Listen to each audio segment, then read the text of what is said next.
Хайырлы күн, исәнмесез мөхтәрәм коллегалар. Добрый день, уважаемые коллеги.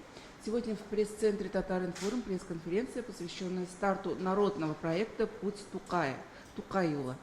И представлю вам наших спикеров.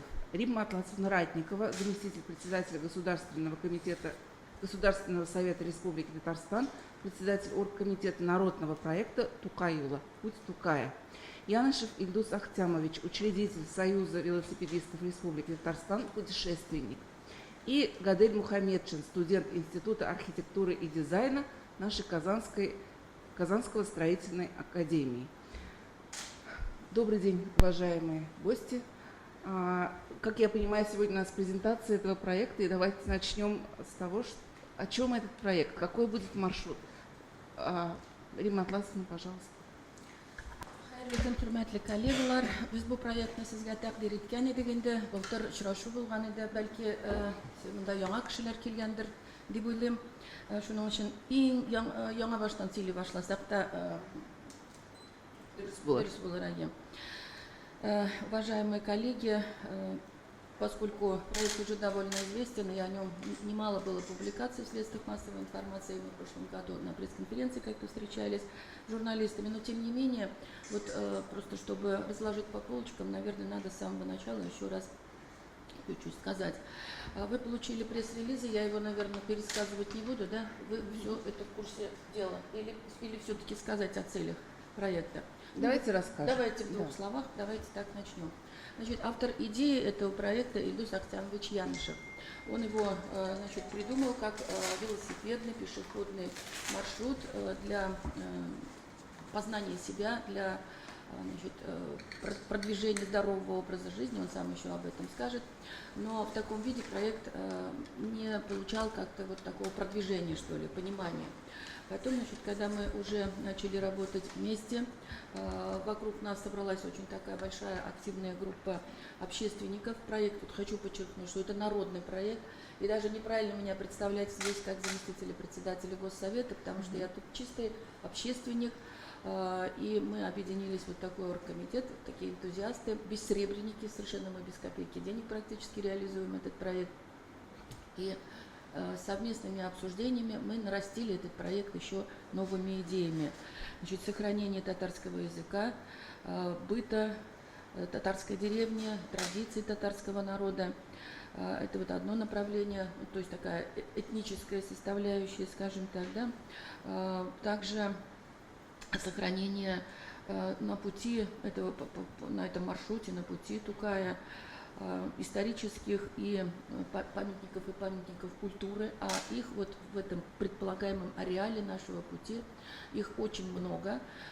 Сразу надо сказать, что предполагаем, что будет охватывать 4 северных района республики этот проект. Это Высокогорский район, вот так если двигаться от Казани, Казань сначала, потом Высокогорский район, Арский, Атнинский, Балтасинский район. Там есть памятники, там есть памятные места, связанные с именем Габдуллы Тукая. Попутно скажу, что да, значит, еще несколько целей наших. Это и развитие деловой активности на селе, потому что если туристы пойдут, то им нужно будет какие-то услуги оказывать. А это очень актуально для этих районов, поскольку вопросы там и обеспечения создания рабочих мест, и деловой активности самой, вот это имеет место быть. Теперь, наверное, надо сказать о том, что biz anımla bıcıraytıp kuzaltına getiremiz bu проектны. Она меня сориларында, ничего километр самого, ничего она узасы. Как вам удобнее лучше, на татарском говорить или на русском? На русском, наверное, да, все-таки, поскольку тут коллеги из русскоязычных газет.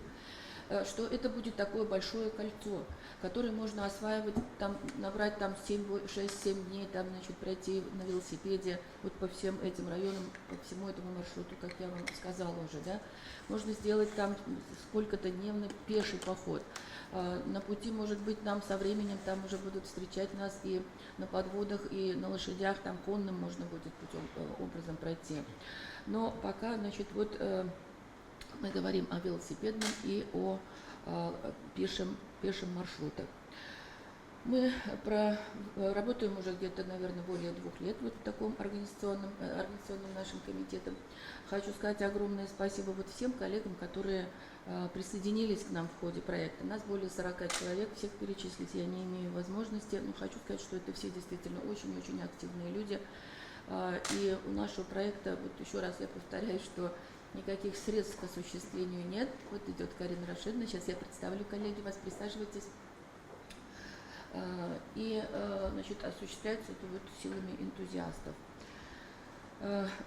Но сегодня у нас наш информационный повод сегодняшней встречи – это открытие первого этапа. Хотя вот Ильдус Ахтямович возражает, когда мы говорим первый этап, там второй этап, но, как нам сказали, значит, наши коллеги в Госкомтуризме, что слона невозможно съесть сразу одним куском, его надо отлетать маленькими кусочками.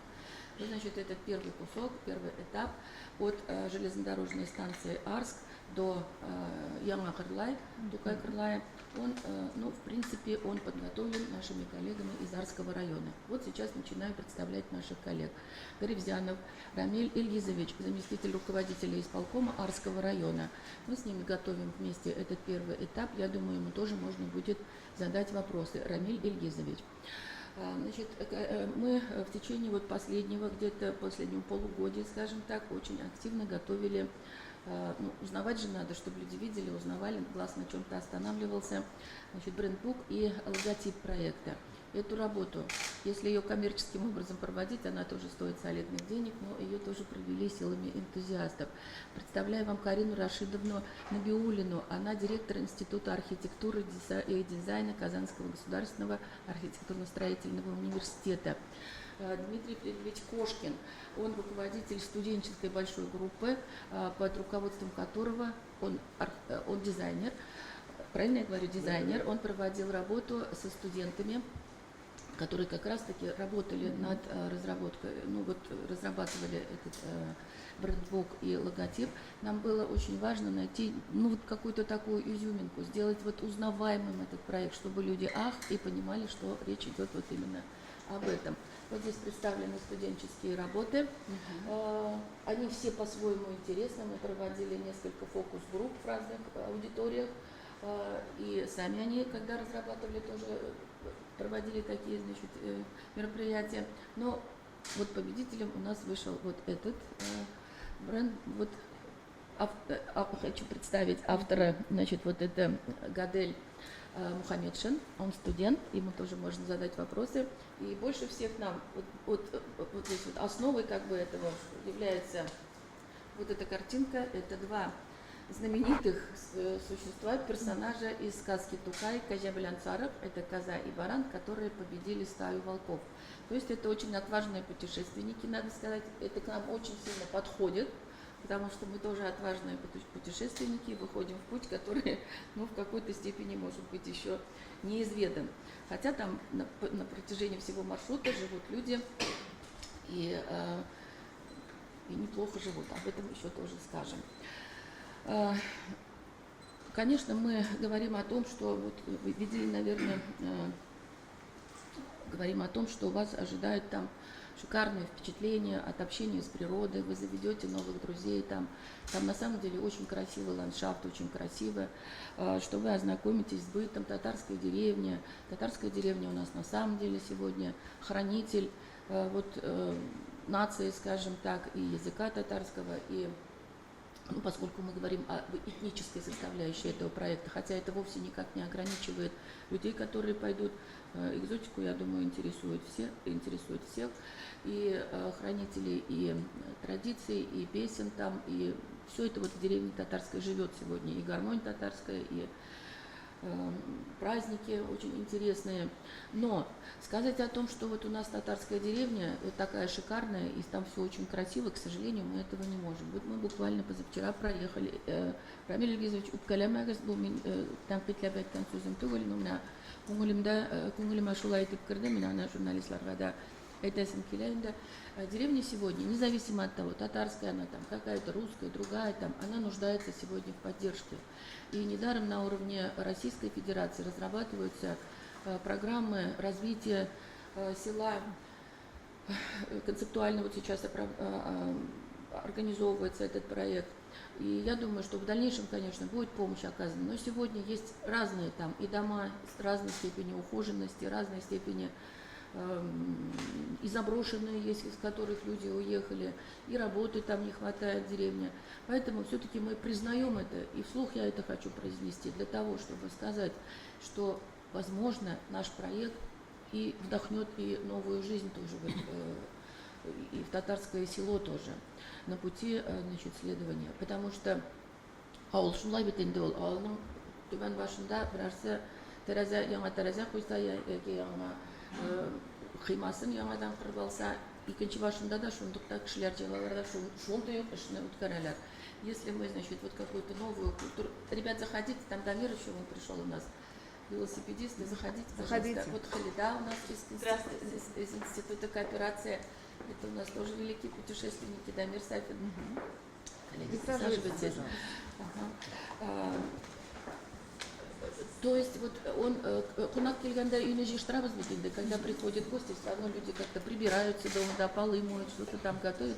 Здесь вот я думаю, что вот эта система, она тоже должна сработать, потому что если село будет встречать гостей, будет встречать путешественников, туристов, то, конечно, все захотят о себе оставить хорошее впечатление.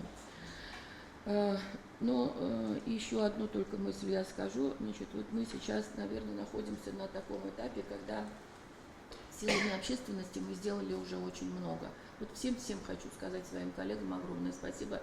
Еще не представила Равиль Мавлетович Гатаулин, присоединился буквально там месяц-полтора тому назад, разработал очень неплохой сайт. Огромное спасибо. Белемро, значит, он ведет журналистлар белергә дә тиеш инде, әдәби марафон уздыручы кеше. И очень рада я, что такими вот еще интеллектуальными силами пополнился наш оргкомитет. Это, к слову, о том, что Тукая никто не знает. Вот какие-то начали тут, значит, такие фигурировать, значит, циркулировать в обществе идеи, что они, когда еще они этот проект раскрутят, да кто там Тукая знает, но вообще надан кеше сүзе. Мин аны һич кенә дә менә кабул итә алмыйм. Тукайны бөтен татар дөньясы белә. Бөтен татар дөньясы Тукайны белә, ә без 7 миллион халык әз дип алганда да. Но это вопрос даже еще не только к татарам. Я думаю, что это действительно вот на своем опыте вот, объединения людей вокруг имени Тукая, вокруг этого проекта, хочу сказать, что это звучит, вот Тукаюла звучит магически. Люди тут же начинают интересоваться, присоединяться, выходить с какими-то своими предложениями и тут же их реализуют. И вот именно вот такой, значит, вот какой-то внутренней, синергетической вот такой силой наш проект и силен. И я думаю, что он имеет свое будущее. А, значит, вот 29-го, уж наш информационный повод, 29-го мы предлагаем проехать любыми путями, можно доехать до Арска, кто-то на машине поедет, кто-то сразу на велосипеде, может быть, выезжать пораньше. Но на электричке у нас, значит, вот с пригородным сообщением, компания «Содружество» называется, с ними тоже у нас есть контакты, они готовы оформлять и вагоны. Вот если успеют и к этому походу нашему, они довезут до, там недорого стоит билет, в пределах там 100 рублей, если от компрессорного сесть и того дешевле будет. Мы в районе 10 часов встречаемся на площади железнодорожного вокзала в Арске. Там будет церемония, проходит церемония открытия этого всего проекта. Мы считаем, что мы весь проект открываем, но фактически мы будем представлять и проходить в этот день вот этот этап от нижних Мутисков через деревни, значит, нижние Метиски, верхние Метиски, Миндюш, Старый Кырлай, Новый Яваш. У нас, обратите, пожалуйста, внимание, перевели мы неправильно. И Яваш, ты пьязвам, Сатаршасаном, и Яваш, а сейчас Новый Яваш деревня называется, Яма Кырлай, то есть Новый Кырлай. Это где-то там около 20-21 километра этот путь. Ну вот бывалые путешественники нам говорят, что если идти пешком, то каждые там 6-7 километров нужно делать привал. Район сейчас, вот мы попросим Рамиль Ильязович нам расскажет, как они готовятся к этому делу. И на пути нас будут ждать также и культурная программа, и изыски татарской кухни, ну может не сильно изыски, но во всяком случае блюда татарской кухни. Завершаем мы, надеемся, что этот отрезок 20 километров, да, не проговорила, значит, после открытия часового, вот этой церемонии открытия на железнодорожном вокзале, мы переедем на автобусах в Метицки, вот, в Нижние Метицки, и там уже стартуем, собственно говоря, вот эти 20 километров. Завершится этот наш поход однодневный в Новом Кырлае, посещение музея Тукая, там тоже будет небольшая культурная программа, будет подготовлен ужин, но на всем пути исследования ну, будет интересно во всяком случае. Там ведь и общение само, и с жителями, и, ну, в общем, все там может быть интересно, там небольшие праздники будут на пути. Вот, наверное, вот пока так, да. Еще только, ну, это может быть завершение, надо сказать, но я еще хочу сказать, что, значит, вот мы сейчас уже дошли до такого этапа, когда нам нужна очень сильная поддержка государства, нужна будет. Потому что нужно создавать инфраструктуру, ее надо создавать очень серьезно, нужно задавать вот этот вот фирменный стиль, который уже сегодня создан, его надо сегодня закладывать уже и на указателях, и на информационных щитах, которые по пути будут путешественников сопровождать, ну и создавать там и площадки для отдыха, обустраивать родники и еще какие-то там, значит, места, и в туалеты в том числе тоже для путешественника не последнее дело. И этот этап уже без помощи государства мы пройти не сможем. Но для того, чтобы государство все-таки стало оказывать эту финансовую поддержку, нам нужно показать, что этот маршрут зажил, что по нему люди пошли. Это можно сказать, что пошли. Вот я еще одну, значит, только одну мысль и завершаю свой долгий монолог этот. Божираты безумно, что должно быть кольцо. Вот это кольцо мы практически своими силами, своими походами и похождениями, скажем так, своими путешествиями, мы замкнули его. У нас есть человек, который от литературного музея Тукая здесь в Казани в течение одного дня страшного, дождь со снегом, слякоть под ногами ледяная была, Хама. Шиков. Значит, он в течение одного дня около 100 километров пробежал вот, в нечеловеческих просто условиях. Значит, вот этот кусок у нас отработан. От Арска до Нового Кырлая это уж хожено-перехожено, там и марафоны, и лыжня там есть зимняя, и пешком люди ходят, и на велосипедах. Значит, путь от Камаева, вот из Пазаннан, до Кушлауча мы прошли большой группой в прошлом году. Кушлаучтан, Училяша до Нового Кырлая Дамир у нас проехал на велосипеде. Вообще велосипедисты были очень активны. И у нас тут коллеги есть, наши по проекту коллеги в прокуратуре, они там сотнями километров уже проехали, наездили эти пути. И мы значит, в самом начале пути, на прошлом году, проходили на лошадях, значит, конный маршрут, прошли от Балтасей, где в маленьком селе Починок Сосна находится могила матери Тукая. Вот оттуда мы до Нового Кырлая дошли на лошадях. То есть это вот уже понимание кольца, и что оно проходимо, что оно очень интересно, оно у нас есть, поэтому мы от всей души, с открытым сердцем, как говорится, рекомендуем присоединиться, приглашаем, призываем друзей и путешественников, активных людей присоединиться к этому проекту. Вот, коллеги, я какими-то там, значит, темами обозначила, если будут какие-то интересные вопросы, теперь же позвольте передать слово моим коллегам. То есть 29 июня к вам могут присоединиться все желающие? Мы их очень ждем, потому что нам надо показать, чтобы дальше маршрут развивался, нам надо показать, что у нас много. Надо ли предварительную заявку подавать? Или можно сразу подойти к 10 часам? Я думаю, что к 10 часам, в принципе, можно и сразу, но если мы сделаем аккредитацию, то это, в принципе, тоже будет нормально. Раиль Мавлетович, мы можем где-то провести аккредитацию, заявки сделать на сайте? Сайт вот начал работать уже, если знаете, он, кстати, у нас в Яндексе уже вчера прошел. Ой, мындай микрофон бар.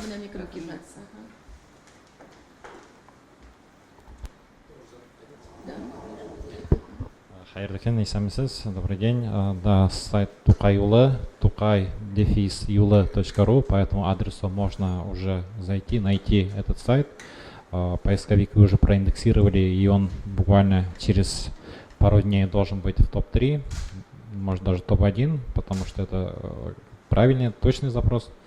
Далее, думаю, что я сегодня смогу сделать возможность получения заявок. Это несложно. То есть будет форма, где можно будет указать свое имя, фамилию, возможно, контактный телефон или email, и некоторые окошко для того, чтобы сообщение, в котором вы скажете какие-то детали своего участия в этом пути. Ну, мы так опробуем, но даже если вы не успеете там аккредитоваться, зарегистрироваться, welcome, как говорится, всегда будем рады в любом случае, никого не обидим. Всем все покажем, а если кто-то еще сможет с нами пройти там кусочки пути, это будет вообще здорово. Потому что там, чтобы почувствовать, что это такое, это надо прочувствовать, окунуться в это. Ильдус Ахтямович, расскажите, пожалуйста, как подготовиться путешественникам вот к этому маршруту? В какой экипировке прийти? Хайрликин, хөрмәтле дуслар, коллегалар. Я, прежде чем ответить на этот вопрос, можно об истории возникновения проекта?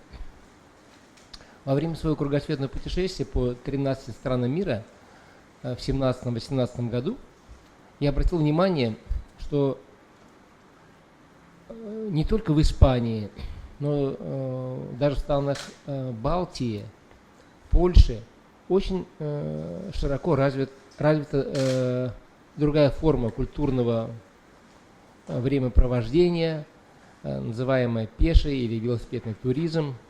У англичан это называется хайкинг, когда люди просто берут рюкзаки, велосипеды, туристические тележки и отправляются в странствие. Оно может быть коротким, дневным, оно может быть недельным, оно может быть и кругосветным. И особо, конечно, меня поразил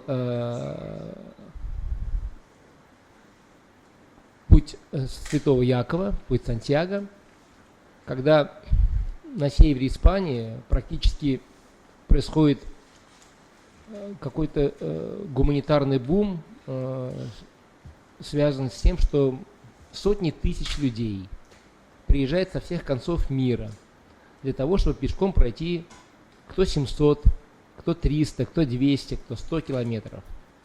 Сотни тысяч, притом людей разной, не только с точки зрения культуры, но и разной с точки зрения даже физической, возрастной идентификации. То есть люди приходят идти по пути Святого Якова, начиная чуть ли не с грудного возраста, когда их мамы везут в колясках, и глубокие пенсионеры, и даже инвалиды на протезах идут без всякого религиозного фанатизма, идут только потому, что это является очень интересным и полезным времяпровождением своего отпуска. Я встречал и российских бюджетников, даже учителей, работников библиотек, которые шли по пути Сантьяго, и они считают, что это самый лучший вид отдыха по сравнению с тем, что они делали раньше.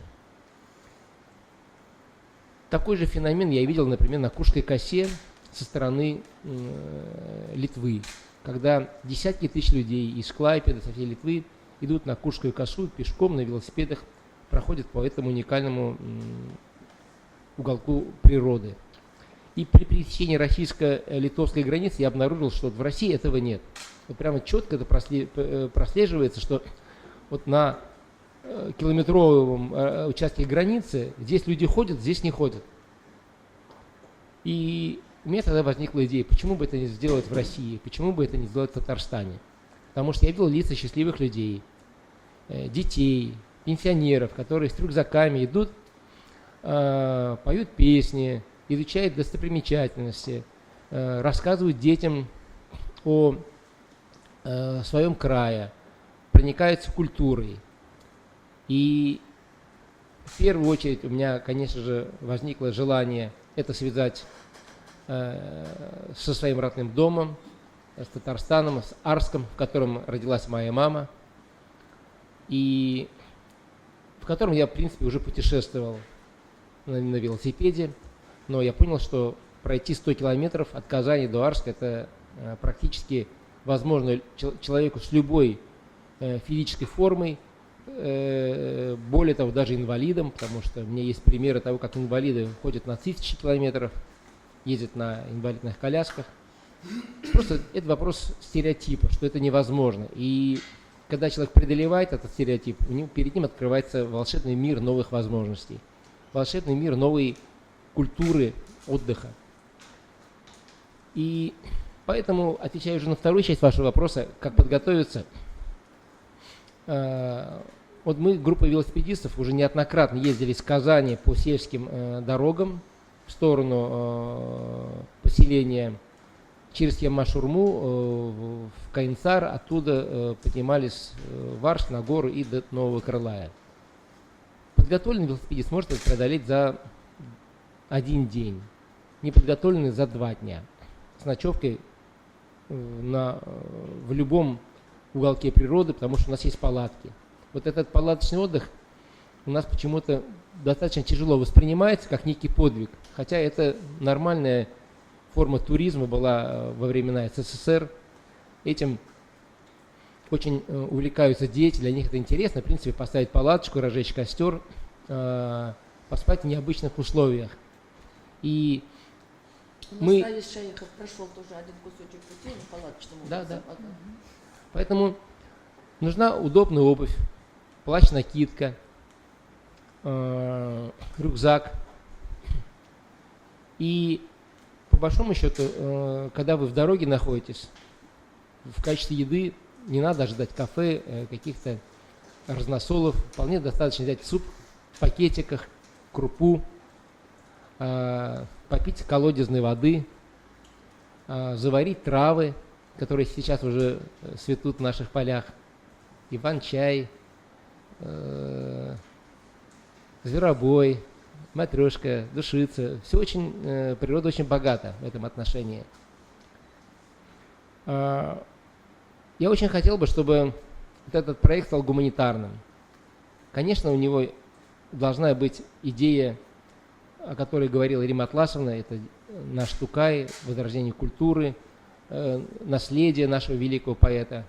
Но есть еще другая сторона, когда просто хочется зайти в дом, создать отношения дружбы между человеком, который открывает ворота своего дома, и тем странником, путником, дервишем, который идет несколько дней с рюкзаком, с котомкой, может быть, даже с посохом. Все это было в культуре нашего народа. Просто с моментом технического прогресса мы как-то стали эти вещи забывать и отходить от своей природы. О том, что двигаться нужно, это полезно не только для тела, но и для души, и для сердца. И я убеждаю вас, что никакая погода не может остановить путника и странника. Поэтому мы ориентируемся на то, что 29 числа, а мы, группа энтузиастов, 28 уже стартуем, мы в любом случае пойдем по этому пути. Даже в дождь идти более весело и интересно. Потому что происходит некое преодоление вот такого страха, становишься сильным, оказывается, дождь это не смертельно, так же, как и снег, так же, как и холод, просто надо двигаться быстрее. Всего лишь вопрос заключается в этом, и теплее одеваться. Если нужны какие-то пояснения о том, как преодолеть этот маршрут, то вот есть наш инструктор Дамир Сахин, который может за 3 дня научить ездить на велосипеде, правильно ходить, это тоже очень большая техника, правильно подбирать обувь. Ну, по экипировке, я думаю, проблем сейчас нет. Не надо таскать тяжелые брезентовые рюкзаки, эти палатки, которые весили по 5-6 килограмм. Сейчас есть килограммовые палатки. И человек может автономно пройти не только вот этот короткий промежуток. Кстати, я вот высылал в нашу группу, что в далеком, в 1979 году журналист из Дальнего Востока с рюкзаком 23 килограмма преодолел путь от Владивостока до Москвы к моменту старта Олимпийских игр. И написал очень интересный репортаж по этому поводу. Далее он продолжит путь до Калининграда. Так что у вас есть пример того, как ваш коллега, журналист, преодолел уже 10 тысяч километров. Мы предлагаем вам начать тоже большое исследование себя, в первую очередь, преодоление первых 20 километров. Рахим Главное Итагас. пригласить людей еще, Да. да, через СМИ. Да, Спасибо. я уверен, что вы получите потрясающий опыт и инструмент для совершенствования вашего творчества, потому что открывается потрясающе. Я, кстати, вот, никогда не тяготел к писанию, но когда я посетил кругосветку, у меня настолько открылись какие-то чакры, что ли, души, что я даже приступил к написанию книги. Написал ее достаточно быстро, она называется «За счастьем на велосипеде». Я думаю, что вы тоже после этого путешествия по пути Тукая сможете создать новые литературные журналистские шедевры. Спасибо. Спасибо. Спасибо, Ильдус Ахтямович. И вопрос, Гадель, вам. Вот как к одному из разработчиков визуальной концепции, как просто к молодому человеку, к студенту, как вы считаете, кто в первую очередь должен посетить этот маршрут? Может, еще спросим, как вообще он дошел до этого? Да, Всё да, да, как, придумал? Ну, начну с того, что нужно представиться. За меня тут никто не знает. Я Гадель Мухаммедшин, студент 3-го курса Казанского государственного архитектурно-строительного университета, Институт архитектуры и дизайна, факультет графический дизайн. Ну, после Нового года я и 3 моих одногруппника взяли тему Тукай-Юла и сделали каждый по проекту.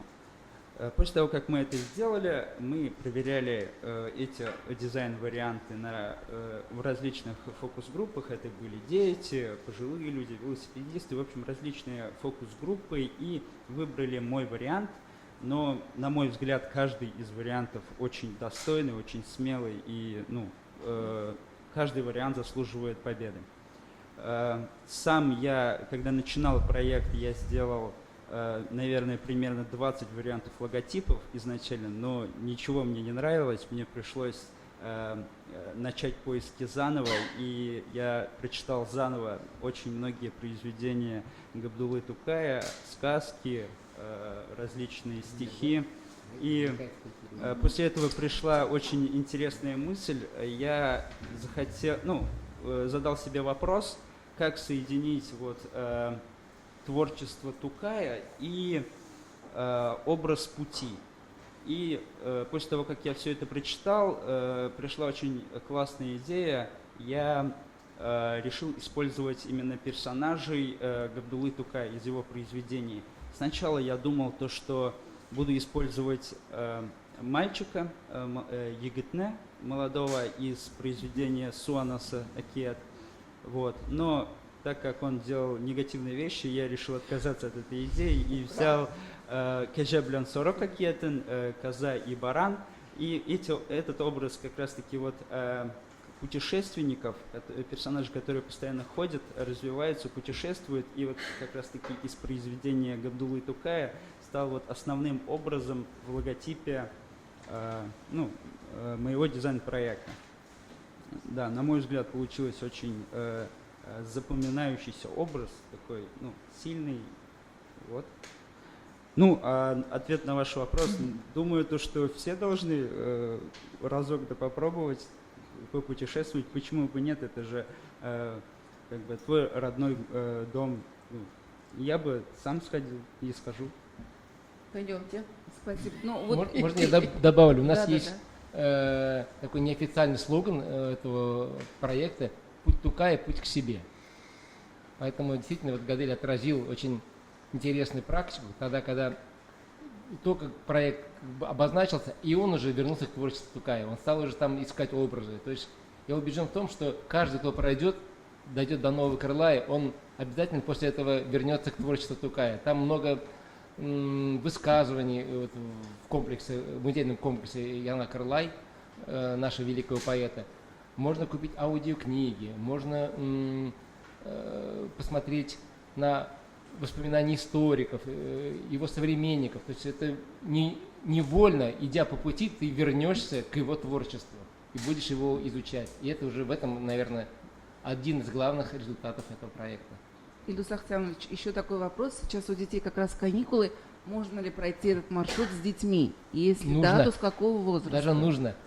С какого к возраста? сожалению, раньше в советское время не было проблем с детским туризмом. Грузили всех в автобус, классный руководитель собирал класс, и брали рюкзаки, велосипеды, и все шли. Сейчас, конечно, ужесточились требования, нужны лицензирование, согласование.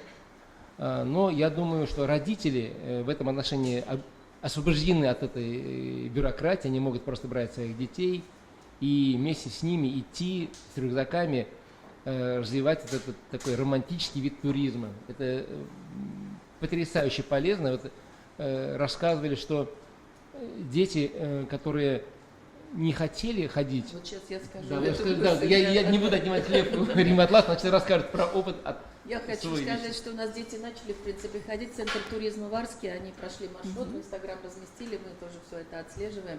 Я хочу сказать, в прошлом году мы прошли кусочек пути вот из Казаннан Кушлауш-Хабарда, от Камаева, это вот старый Казань, там очень красивое место силы, энергетика такая мощная, до Кушлауча. И я взяла с собой сына, которому было 12 лет в прошлом году. Уговорить его, уговорить стоило просто колоссальных сил. Да я еще просто так ходить, просто так идти и ничего не делать, да я что, дурак, что ли, я не пойду ни за что. Но когда он пошел, это ему было настолько интересно, там какие-то колодцы, какие-то старые машины стоят, по дороге к нам пристала какая-то собачка, которую мы назвали Апуш, она с нами в течение там, значит, полпути шла до границы, вот она шла до границы Высокогорского и Отнинского района. Потом, когда она поняла, что пересекает границу, она развернулась и куда-то исчезла. Ну, то есть это на самом деле интересно. Какие-то там, ну, уж не говорю, ландшафты, деревья интересные растут. Да просто быть сам, очень красивые деревни. И я уж продолжение просто скажу, поскольку это, вот это кусочка маршрута коснулось. И я думаю, что вот мы следующий этап возьмем как раз-таки, вот когда Арск, Яма Кырлай запустим, Новый Кырлай, следующий у нас будет Искай Казан, Кушлауч. И там тоже стоит там очень интересный такой кусочек пути, он там через 3 района проходит, и там прям таким гребешком эта граница идет, Высокогорский, Арский, Отнинский, опять Арский, вот так вот. Там сложнее будет модерировать, как говорится, потому что с одним районом-то легче работать.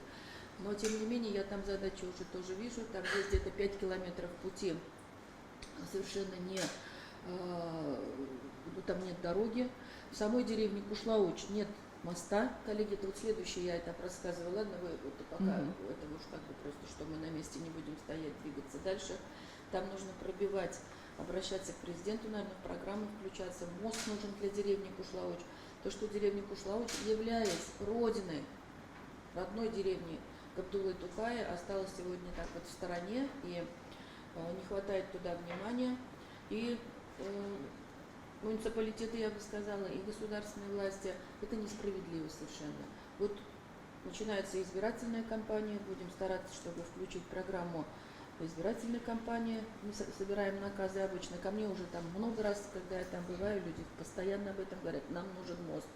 И тогда, если там будет мост, тогда автобусы, да, и о них тоже думаем, не только о своем проекте, будут ездить уже вот напрямую в Высокую гору проехали, под мост нырнули там в Камаево, и 25 километров, и они в Кушлауче. А сегодня, чтобы посетить Кушлауч, автобусы ездят через Арск, Высокая гора Арск, и в Круговую до Кушлауча. Это около 100 километров. Поэтому, конечно, вот тут и в смысле восстановления исторической справедливости наш проект может сделать свое доброе дело. Спасибо. Уважаемые коллеги, если есть вопросы, пожалуйста, можете задавать. Рамиль Эфенди, эгер де мөмкин булса, мен сезне монда чакырыр идем. Сездән дә сорыйсы килә. Әзерлек турында инде. Әзерлек турында 2 көн калды. Мөмкин. Бәлки сез монда утырырсыз. Мен татарча айтайын инде. Мөмкин. Тукай турында сөз чыккач, русча сөйләп турсам дөрес булмас. Без сөйлибез бит әле эшлисек. Шуңа күрә, хәерле көн, хөрмәтле коллегалар. Дөрестән дә бу проектны инде без күптән эшлибез. Римат Атласны башлап җибәргән. 160 мында инде катнашты хәзер безнең. Дөрестән дә бу халыкча безнең проект булачак. Без 29 көннән беренче этапын башлыйбыз. Димәк, монда инде безнең төп максат иң башта шушы мөхит белән танышу.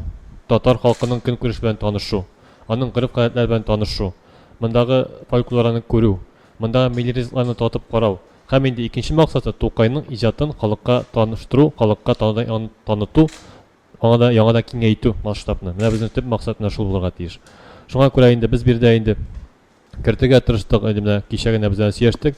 Безнең балалар сабантуйда булачак, дини сабантуй. Без анда да килгән кунакларны чакырабыз. Монда дини мәсьәлә буенча тирәнгә китү кирәк түгел. Һәр хәлдә менә шу гореф-гадәтләрне биргә килгән туристлар үзләренә татып карарга тиешләр. Нинди ул татар мөхите, ничек яшәгән татар халкы, нәрсә ашый, нәрсә күрә, нәрсә белән гомер итә ул, менә без аны күздә күрсәтергә тиеш. Бәлки ул беренче безнең әле тирдә килеп чыгару, сезгә морт әле кайбер моментлар шаптырып әйтмәскә мөмкин, шуңа күрә инде әле биредә эшли торган эшләр безнең күп. Шуңа күрә пока беренче этапта җибәреп карыйбыз. Икенче этапны инде без инде уйлыйбыз, менә үзебездән дә хәбзә башлаячакбыз. Администрация кешеләреннән дә без инде Тукайның кендек каны тамган җирдән Кырлая кадәр маршрутны үзебез әкренләп эшли башлаячак, параллель булачак безнең. Шуңа күрә Тукайга гына бәйләп бу нәрсәне калдырырга кирәк түгел. Бу бигрәк тә сәламәт яшәү рәвеше алып бару. Кеше бит инде күбрәк интернетта күбрәк утыра, хәрәкәтләми дип әйтергә кирәк, моны яшәргә кирәк түгел. Кешенең сәламәт яшәү рәвешен алып бару өчен бу беренче адым дип әйтәм мин. Димәк, хәрәкәт булганда гына кеше инде матур тормыш алып бара. Аның саулыгы да була, сәламәтлеге дә була. Менә шуны күздә тотып без менә эшләргә телибез. Бирдә җәяүле дә кеше чыгалачак, велосипедта да булачак. Без инде атларны табып куйдык, алар да булачак. Шуңа күрә безнең уйлау буенча бу маршрут әле башлангычы матур килеп чыгар. Аның киләчәге булыр дип уйлыйм мин. Рәхмәт. Аннары тагын бер сүз өстәп китим әле. Коллеги, не только вот имя Тукая здесь, это символ такой, обобщающий символ. И там на самом деле в Заказани проживало очень много интересных личностей. Там очень интересные есть исторические поселения, очень много интересных объектов и истории, и культуры там и так далее, и так далее. Это не только с Тукаем связано, но Тукай здесь как объединяющая идея. Вот это тоже надо понять, потому что мы, когда вот на оргкомитете спорили, мы через это тоже проходили, ученые нам говорили, Тукай здесь не был, зачем туда ходите, да, надо выяснить, значит, вот где он был на самом деле, а где не был, и только там ходить. Дело не в этом, где Тукай ходил, где не ходил. Это общая идея, которая должна объединить активных людей. В первую очередь мы обращаемся, конечно, к активным людям, которые хотят себе здоровья, хотят детям своим здоровья, хотят прожить долгую жизнь, интересную жизнь, насыщенную жизнь. Вот welcome сюда к нам. Рахмет, спасибо. Пожалуйста, коллеги, вопросы. Сүйінбеке журнал.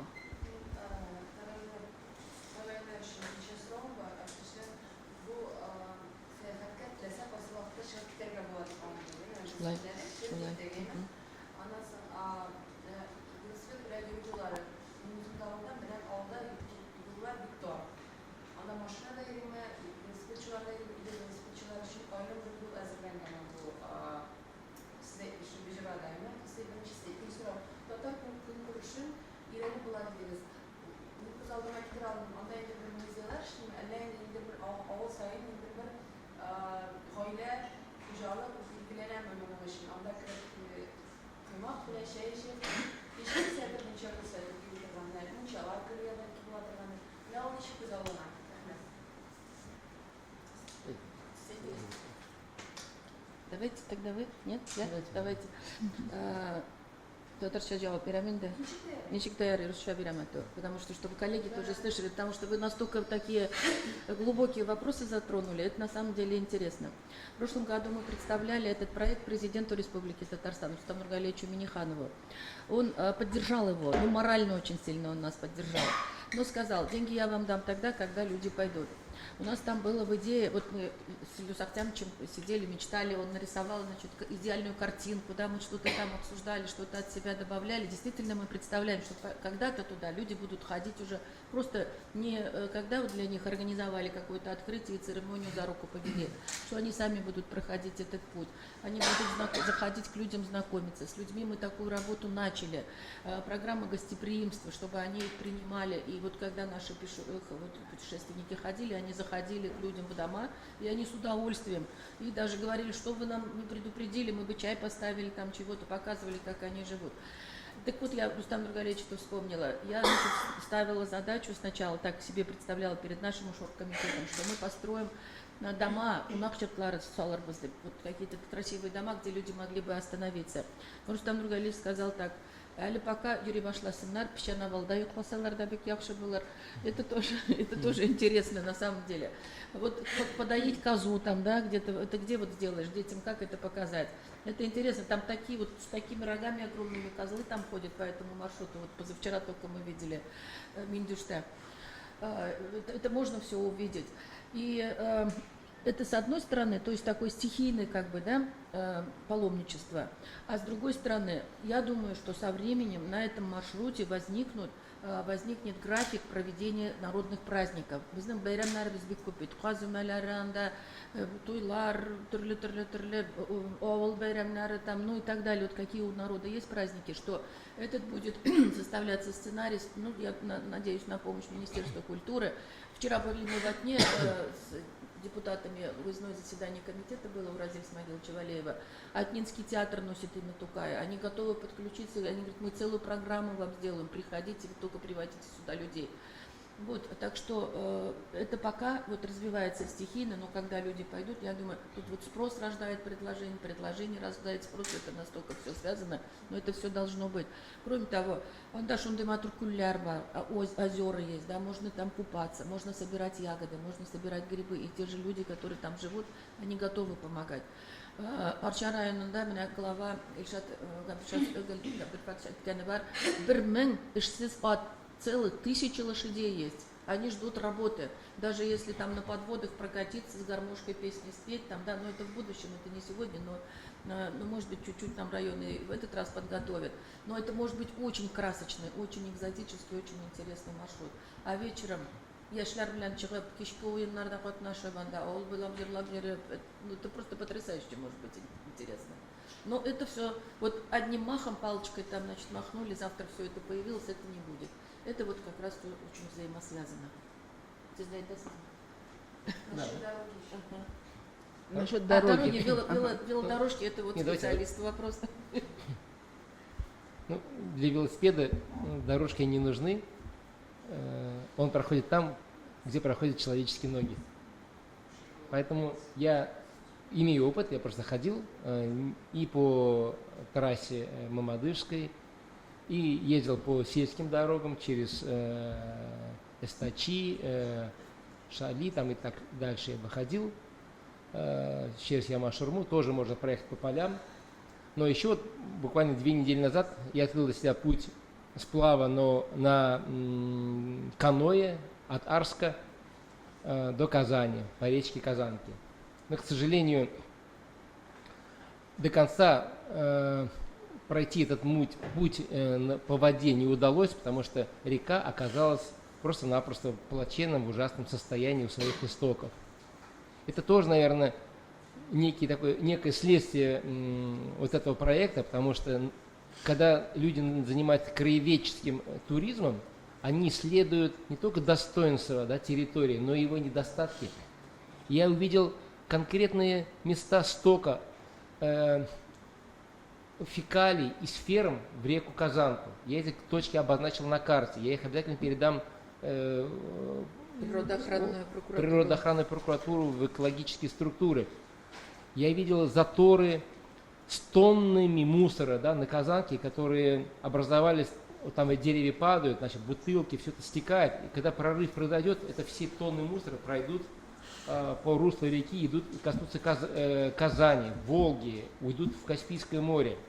И у нас родился даже проект, предотвращающий сброс вот этих пластиковых бутылок по малым рекам в большие реки и в наши города. То есть установить сеточные заборы, по которым бы пластик отсеивался, вода протекала бы, а потом силами муниципальных образований, а может даже и волонтеров, эти бутылки собирать. Потому что из малых рек рождаются огромные пятна пластиковых бутылок в океане, которые губят рыбу.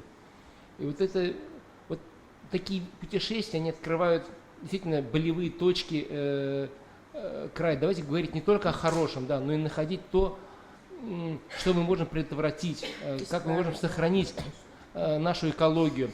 А Казанка, она вот на истоке от Казани, значит, до границы высокой горой, она, с одной стороны, она является как бы артерией воды для крупного рогатого скота, потому что там мы мы там шли на байдарке, там, где ни один вид транспорта невозможен, моторные лодки невозможно, только каноэ. И вот коровами утоптано, они, конечно, пьют воду, но они одновременно и выделяют не совсем здоровую воду. И это все идет в казанку, вода там цветет, она зеленая. Я представляю с ужасом, как все это стекает сюда, вот, и мы здесь наслаждаемся, вот так, здесь казанка. А здесь в меньшей концентрации, но все эти вредные выбросы приходят сюда. Поэтому я думаю, что каждый из путешественников найдет места складирования мусора, да, какие-то источники экологических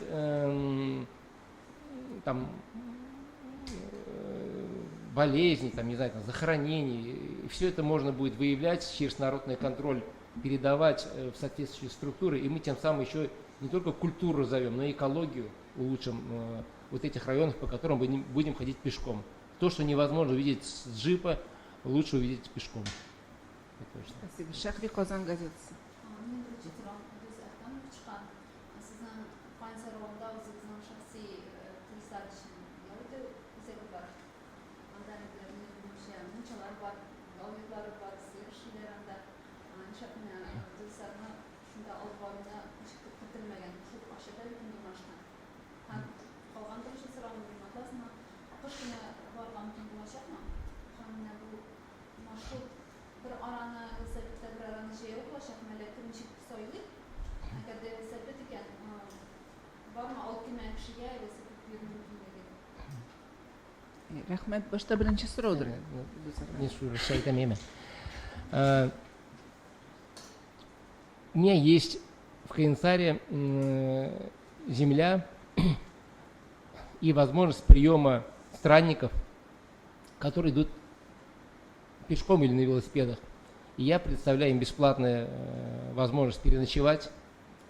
Даже попрошу своих, чтобы кормили тех людей, которые идут пешком или на велосипеде. Поэтому, Рахим Эдегас, приходите, все, кто пешком, в качестве стимулирования того, чтобы вы получали именно вот этот акт гостеприимства. В Каинсаре все знают это поселение. Там есть баня, там есть озеро, можно искупаться. Это не в качестве рекламы, это просто в качестве подтверждения того, что подать пример селянам, принимать путешественников. И я уверен, что вместо 1000 рублей там, или каких-нибудь денег, которые могут дать эти путешественники, можно получить значительно больше в лице дружбы, в лице интересного общения. Что намного ценнее, недаром же говорят, не имей 100 рублей, имей 100 друзей. И цель проекта именно в этом, чтобы получить друзей как со стороны города, так и со стороны села. Спасибо. По всесезонности будет ли зимой работать? Значит, у нас, вот я говорила, уже один человек пробежал 100 километров прям просто в жуткую погоду. Большая группа у нас людей прошла 6 ноября на велосипеде. Нет, вы пешком, по-моему, шли. Пешком прошли они от Митисков до Нового Кырлая.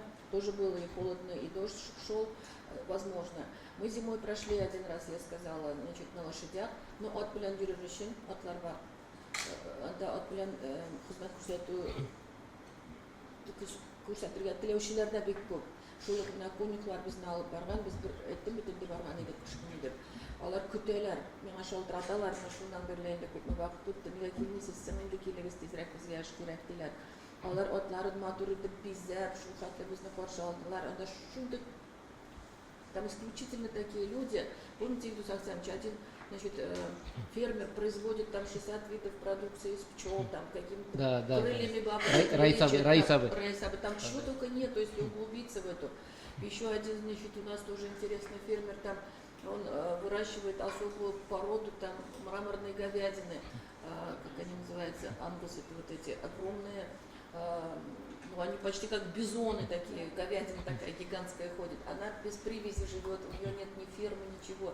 Они родят своих телят зимой, в феврале где-то, и вот встают вот кружком, когда родится теленок, гигантские быки обогревают своим дыханием, чтобы не погиб этот теленок. То есть там такая экзотика, которая еще никто еще не постиг. Это может быть так и ничуть не менее интересно, чем там тропа инков или путь Сантьяго. Это вообще очень интересно у нас есть, которые мы еще не знаем места. Я и вот, люди. уважаемые друзья, я в вопросах людей, которые, в том числе и журналистов, всегда вижу одно заблуждение. Мы не туроператоры. Еще раз услышьте меня. Мы не туристические операторы. Мы не занимаемся организацией туристического бизнеса. Мы даже вчера вот в газете «Бизнес Онлайн» написали, что мы не строим дороги и инфраструктуру, мы даем идею. Мы даем идею и создаем коммуникационную площадку между селом и городом. И наша задача просто дать вдохновение, дать пример людям, что можно вот таким образом путешествовать. И нету у этого маршрута, по большому счету, вот этой той самой символической ленточки, да, когда открываются ковровые дорожки, открываются двери отелей, когда выходят люди с пирогами и говорят: «Рахими Дегас, маршрут открыт». Маршрут открыт уже давным-давно. Каждый может путешествовать, и для этого ничего не нужно. Просто мы делаем символическое открытие для того, чтобы обозначить как бы общественный резонанс. И призываем вас к этому, чтобы вы передали вашим читателям, что для маршрута, для того, чтобы встать на велосипед или взять с собой рюкзак, ничего особого не нужно. Все рестораны находятся в ваших рюкзаках, все ваши гостиницы находятся тоже в ваших рюкзаках. Все там можно получить вместе с водой, свежим воздухом и еще плюс с гостеприимством наших жителей, которые, я уверен, тоже откликнутся на ваши посылы, на ваши статьи и не поймут, а может действительно вот просто по-человечески принимать друг друга. И я думаю, что селяне потом будут приезжать к нам в Казань, и вы им тоже предоставите жилье свое, чтобы показать город, чтобы помочь в решении каких-то вопросов. Там, у селян тоже есть вопросы, связанные с пребыванием города. И не надо бояться этой дружбы. Человек от этого становится счастливее, когда он помогает и когда ему помогает. Вот это цель проекта в этом, а еще раз, не зарабатывать деньги кому бы то ни было. Можно вопрос, пожалуйста? Да, пожалуйста. Будет ли медицинское сопровождение? Опять. Вот. Нет, я имею в виду врач, вот даже когда куда-то ты едешь, ну, с большой группой Вот людей. 29-го будет. 29-го Вот. будет, а дальше уже, когда люди Я сами понял. будут идти, там есть ФАПы по дороге, там можно будет позвонить, А сотовая связь там обеспечена. вопрос еще, есть ли методичка какая-либо, то есть, что человек должен взять, ну, необходимые вещи какие-то там, палатка, то есть набор в рюкзаке, потому что многие люди не знают, ну, как бы, сожалению, да. что, Да, путешествовать. да, что вот необходимое, ну, самое необходимое. Есть ли методичка какая-то, то есть, ну, или на сайте там понимаете, информация? Еще раз говорю, мы, конечно, не заменим все этой палитры форм туризма, да, вот, что взять конному путешественнику, да, или байдарочнику. Я могу рассказывать долго очень.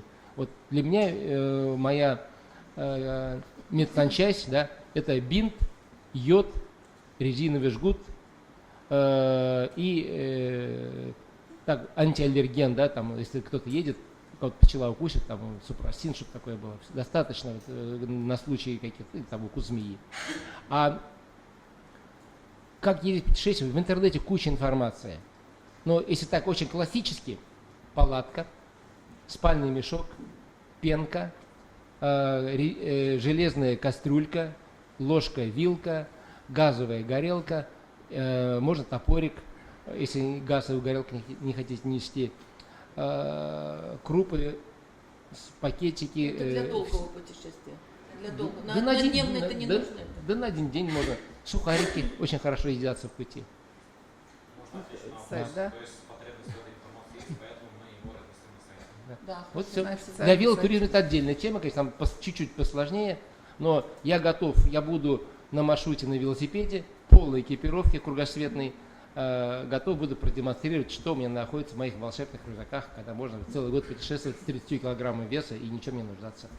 Спасибо. У нас, к сожалению... Еще один момент да. есть. Сейчас я только буквально 2 минуты. Гагаль, у нас с паспортами сделали, эскиз вы сделали, печать отдали. Значит, еще про одно дело, момент скажем. Паспорта путешественников. Вы расскажите, пожалуйста, Ильдус Ахтямович, этот момент сами. Да? Значит, вот на всем прохождении пути того же Сантьяго, значит, люди проходят от одного населенного пункта к другому, и им ставят штампики, что они здесь были. Да. Ну, вот идея с паспортом путешественника или паспортом пилигрима, в Испании называют это крандисаль, есть очень много практических смыслов.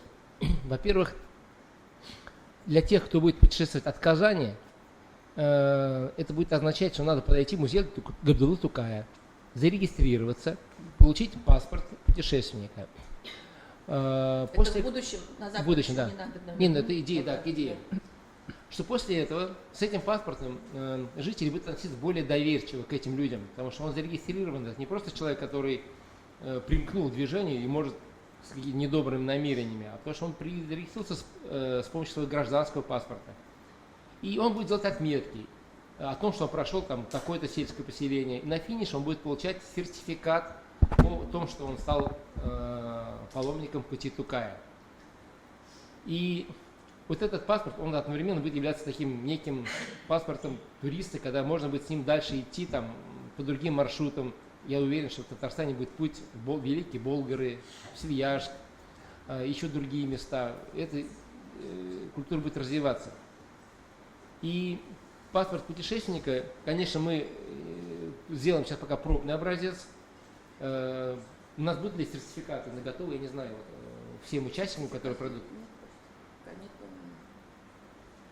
Вот. Но, тем не менее, как бы прохождение пути, это всегда, хочется такой акт некоего успеха, хочется оставить добрую память. Вот я после пути Сантьяго приобрел такой значок, да, вот это он означает, что я каминовец вместе с велосипедом, прошедший от Казани до Сантьяго де Компостела 6400 километров.